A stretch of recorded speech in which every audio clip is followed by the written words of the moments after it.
Assalamualaikum warahmatullahi wabarakatuh. Pertama-tama, marilah kita panjatkan puji dan syukur kehadirat Allah Subhanahu wa Ta'ala.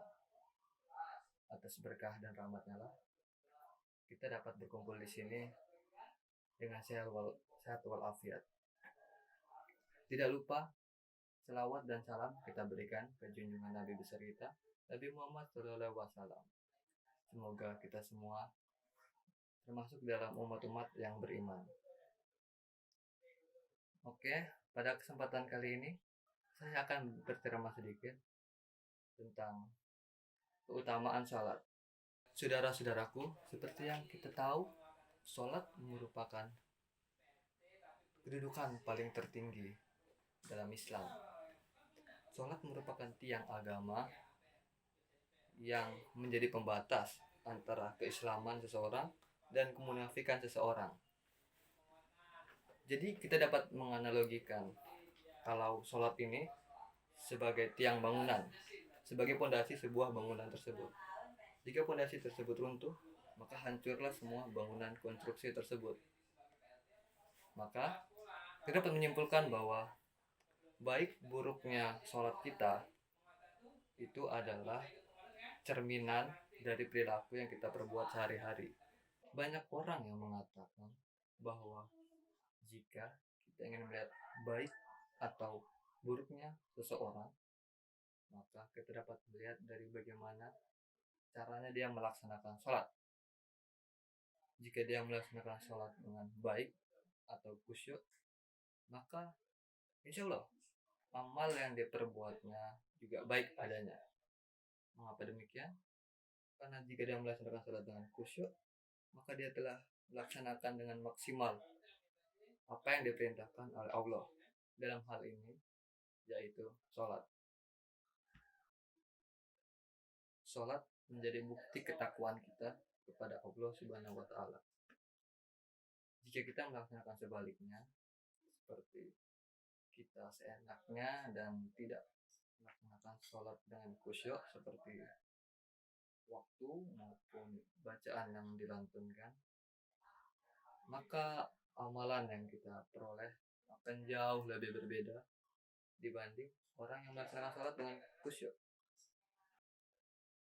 Saya pernah membaca sebuah hadis yang menyatakan bahwa sholat dapat menghindarkan kita dari perbuatan keji dan mungkar. Tapi tidak sembarang sholat, tetapi sholat yang dilaksanakan secara betul-betul, secara benar dan khusyuk. Dari hadis ini kita tahu bahwa sholat itu sendiri dapat mempengaruhi jiwa dan hati nurani kita, terutama dalam membersihkan penyakit hati yang sering kita alami dalam kehidupan sehari-hari, tentunya sombong ataupun iri dengki. Bukan hanya itu, sholat juga dapat memberikan ketenangan hati dan jiwa. Sholat dapat diartikan sebagai kita sebagai umat berinteraksi dengan para roh.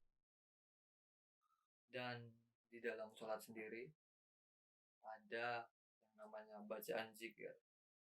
Jika kita dapat memahami dan mendalami bacaan tersebut dan membacanya dengan khusyuk, maka saya yakin hati kita akan merasa tenang. Jadi saudara-saudara, misal jika kalian merasa stres maupun tekanan batin lainnya, maka berwudulah dan laksanakan sholat dengan baik.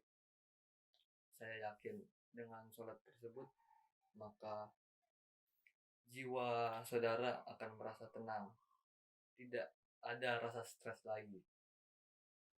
Lalu, sholat dapat menjadi penolong manusia dalam urusan agama, dunia, maupun akhirat. Jadi seperti ini, pahala dan kebaikan yang didapatkan dari melaksanakan sholat secara rutin serta khusyuk sangatlah besar.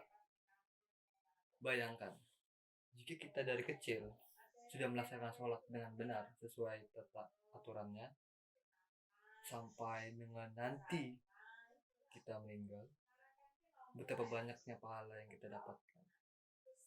Belum lagi pahala yang kita dapatkan dari berbuat hal lainnya, seperti berkurban dan semacamnya. Tidak hanya itu, sholat ternyata juga dapat menggugurkan dosa-dosa kita. Jadi selain kita mendapatkan pahala dari melaksanakan sholat, dosa-dosa kita juga gugur. Kita tentunya sebagai individu tidak bisa terlepas dari yang namanya dosa.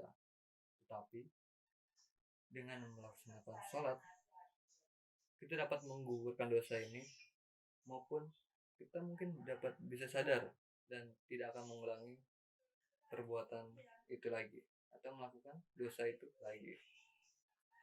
Jadi saudara-saudara, sholat merupakan kewajiban yang harus ditunaikan oleh umat Islam. Sholat sebenarnya memiliki makna yang lebih dibanding hanya untuk melaksanakan kewajiban sebagai kita umat Islam. Bahkan sholat menjadi bentuk ketakwaan kita kepada Allah Subhanahu wa Ta'ala.